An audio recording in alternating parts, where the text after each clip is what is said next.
ਸਤਿ ਸ੍ਰੀ ਅਕਾਲ ਜੀ। Exam plus education ਵਿੱਚ ਸਾਰਿਆਂ ਦਾ ਸਵਾਗਤ ਹੈ।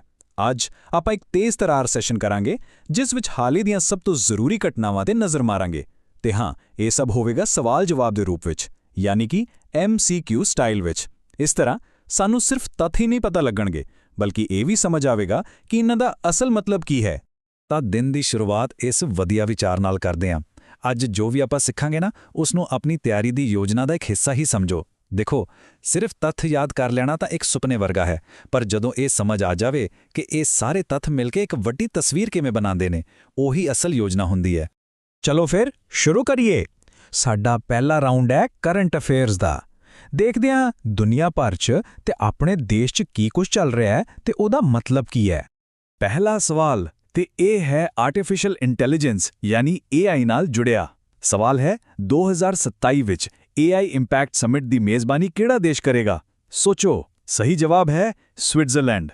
ਤੇ ਇਹ ਮਹੱਤਵਪੂਰਨ ਕਿਉਂ ਹੈ? ਕਿਉਂਕਿ ਦੇਖੋ, ਸਵਿਟਜ਼ਰਲੈਂਡ ਟੈਕਨੋਲੋਜੀ ਤੇ ਡਿਪਲੋਮੇਸੀ ਦੋਵਾਂ ਦਾ ਇੱਕ ਗਲੋਬਲ ਹੱਬ ਹੈ। ਇਸ ਲਈ AI ਦੇ ਭਵਿੱਖ ਤੇ ਗੱਲਬਾਤ ਕਰਨ ਲਈ ਇਸ ਤੋਂ ਬੜੀਆ ਜਗ੍ਹਾ ਹੋਰ ਕਿਹੜੀ ਹੋ ਸਕਦੀ ਹੈ? ਚਲੋ AI ਤੇ ਹੀ ਅੱਗੇ ਵਧਦੇ ਹਾਂ। ਭਾਰਤ ਦੇ ਟਾਟਾ ਗਰੁੱਪ ਨੇ 100 ਮੈਗਾਵਾਟ ਦਾ AI ਇਨਫਰਾਸਟ੍ਰਕਚਰ ਬਣਾਉਣ ਲਈ ਕਿਹੜੀ ਗਲੋਬਲ ਕੰਪਨੀ ਨਾਲ ਹੱਥ ਮਿਲਾਇਆ ਹੈ? ਜਵਾਬ ਹੈ OpenAI। ਹਾਂ, ਉਹੀ ਕੰਪਨੀ ਜਿਸ ਨੇ ChatGPT ਬਣਾਇਆ ਹੈ। ਇਹ ਡੀਲ ਅਸਲ ਵਿੱਚ ਭਾਰਤ ਨੂੰ AI ਰਿਸਰਚ ਵਿੱਚ ਇੱਕ ਵੱਡਾ ਖਿਡਾਰੀ ਬਣਾਉਣ ਵੱਲ ਇੱਕ ਬਹੁਤ ਵੱਡਾ ਕਦਮ ਹੈ। ਹੁਣ ਗੱਲ ਕਰਦੇ ਹਾਂ ਇੱਕ ਰਾਸ਼ਟਰੀ ਪਹਿਲ ਦੀ, ਅਟਲ ਕੈਂਟੀਨ, ਜਿੱਥੇ ਆਰਥਿਕ ਤੌਰ ਤੇ ਕਮਜ਼ੋਰ ਲੋਕਾਂ ਨੂੰ ਸਬਸਿਡੀ ਵਾਲਾ ਖਾਣਾ ਮਿਲਦਾ ਹੈ। ਇਸ ਦਾ ਉਦਘਾਟਨ ਕਿੱਥੇ ਹੋਇਆ? ਸਹੀ ਜਵਾਬ ਹੈ ਦਿੱਲੀ। ਇਹ ਸਕੀਮ ਸ਼ਹਿਰੀ ਗਰੀਬੀ ਨੂੰ ਘਟਾਉਣ ਅਤੇ ਫੂਡ ਸਿਕਿਉਰਿਟੀ ਲਈ ਬਹੁਤ ਜ਼ਰੂਰੀ ਹੈ। ਖੇਡਾਂ ਦੇ ਸ਼ੌਕੀਨਾਂ ਲਈ ਇੱਕ ਸਵਾਲ, ਰਣਜੀ ਟਰਾਫੀ 2025-26 ਦਾ ਫਾਈਨਲ ਕਿਹੜੀਆਂ ਦੋ ਟੀਮਾਂ ਵਿਚਾਲੇ ਖੇਡਿਆ ਜਾਵੇਗਾ?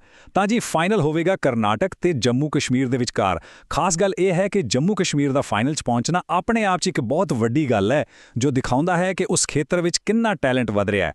ਅੱਗੇ ਵਧਦੇ ਇੱਕ ਇੰਟਰਨੈਸ਼ਨਲ ਪਾਰਟਨਰਸ਼ਿਪ ਵੱਲ। ਭਾਰਤ 5 ਨਵੇਂ ਏਵੀਏਸ਼ਨ ਸਕਿੱਲ ਹੱਬ ਬਣਾ ਰਿਹਾ ਹੈ, ਪਰ ਕਿਸ ਦੇਸ਼ ਨਾਲ ਮਿਲ ਕੇ? ਜਵਾਬ ਹੈ ਫਰਾਂਸ। ਇਹ ਸਮਝੌਤਾ ਬਹੁਤ ਜ਼ਰੂਰੀ ਹੈ ਕਿਉਂਕਿ ਭਾਰਤ ਦਾ ਐਵੀਏਸ਼ਨ ਸੈਕਟਰ ਬਹੁਤ ਤੇਜ਼ੀ ਨਾਲ ਵਧ ਰਿਹਾ ਹੈ ਤੇ ਉਸ ਲਈ ਸਾਨੂੰ ਸਕਿਲਡ ਲੋਕਾਂ ਦੀ ਲੋੜ ਪਵੇਗੀ। ਇੱਕ ਹੋਰ ਟੈਕਨੋਲੋਜੀ ਨਾਲ ਜੁੜਿਆ agreement. India AI impact summit ਵਿੱਚ ਭਾਰਤ ਨੇ ਪੈਕਸ ਸਿਲਿਕਾ ਡੈਕਲੇਰੇਸ਼ਨ ਤੇ ਕਿਸ ਦੇਸ਼ ਨਾਲ ਸਾਈਨ ਕੀਤੇ? ਸਹੀ ਜਵਾਬ ਹੈ ਅਮਰੀਕਾ। ਇਸ ਡੈਕਲੇਰੇਸ਼ਨ ਦਾ ਮਕਸਦ ਸੈਮੀਕੰਡਕਟਰ ਸਪਲਾਈ ਚੇਨ 'ਚ ਸਹਿਯੋਗ ਵਧਾਉਣਾ ਹੈ, ਜੋ ਕਿ ਦੋਵਾਂ ਦੇਸ਼ਾਂ ਲਈ ਬਹੁਤ ਵੱਡੀ ਰਣਨੀਤਿਕ ਤਰਜੀਹ ਹੈ। ਹੁਣ ਥੋੜਾ ਰੱਖਿਆ ਖੇਤਰ ਵੱਲ ਚੱਲਦੇ ਹਾਂ। 9ਵਾਂ ਇੰਡੀਅਨ ਓਸ਼ੀਅਨ ਨੇਵਲ ਸਿੰਪੋਜ਼ੀਅਮ, ਜਿਸ ਨੂੰ ਆਇਨਜ਼ ਵੀ ਕਹਿੰਦੇ ਨੇ, ਇਸ ਦੀ ਕਾਨਫਰੰਸ ਕਿੱਥੇ ਹੋਵੇਗੀ? ਇਹ ਹੋਵੇਗੀ ਵਿਸ਼ਾਖਾਪਟਨਮ ਵਿੱਚ। ਇਹ ਕਾਨਫਰੰਸ ਪੂਰੇ ਹਿੰਦ ਮਹਾਸਾਗਰ ਖੇਤਰ ਵਿੱਚ ਸਮੁੰਦਰੀ ਸੁਰੱਖਿਆ ਵਧਾਉਣ ਲਈ ਬਹੁਤ ਜ਼ਰੂਰੀ ਹੈ।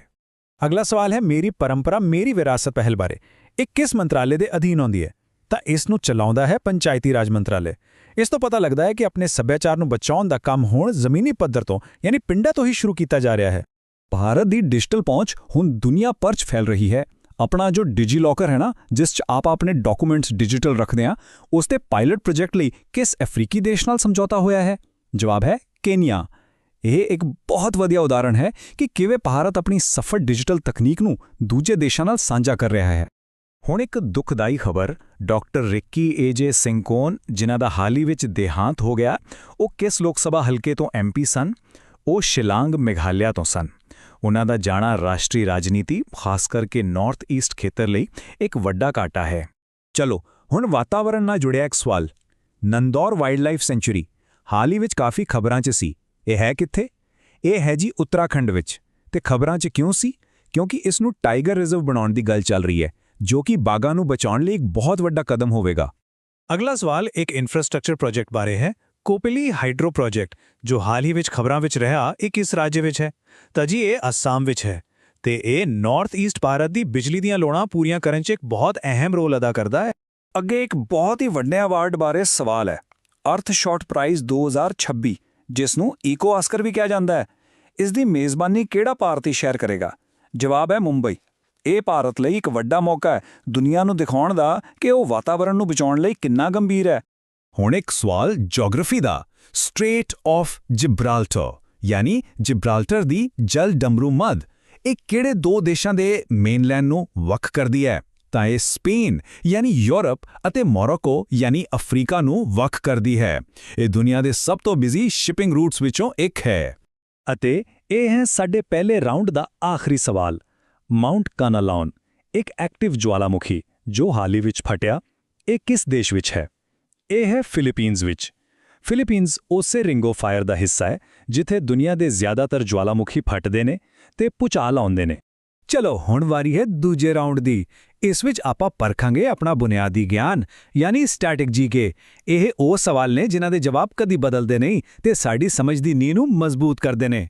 ਸਵਾਲ ਹੈ, ਭਾਰਤੀ ਸੰਵਿਧਾਨ ਦਾ ਕਿਹੜਾ ਸ਼ਡਿਊਲਡ ਏਰੀਆ ਅਤੇ ਸ਼ਡਿਊਲਡ ਟ੍ਰਾਈਬਸ ਦੇ ਪ੍ਰਸ਼ਾਸਨ ਨਾਲ ਸੰਬੰਧਿਤ ਹੈ? ਇਸ ਦਾ ਜਵਾਬ ਹੈ 5ਵਾਂ ਸ਼ਡਿਊਲ। ਇਹ ਭਾਰਤ ਦੇ ਕਬਾਇਲੀ ਭਾਈਚਾਰਿਆਂ ਦੇ ਹੱਕਾਂ ਦੀ ਰਾਖੀ ਲਈ ਇੱਕ ਬਹੁਤ ਹੀ ਮਹੱਤਵਪੂਰਨ ਸੰਵਿਧਾਨਿਕ ਪ੍ਰਬੰਧ ਹੈ।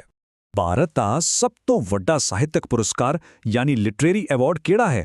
ਸਹੀ ਜਵਾਬ ਹੈ ਗਿਆਨਪੀਠ ਐਵਾਰਡ।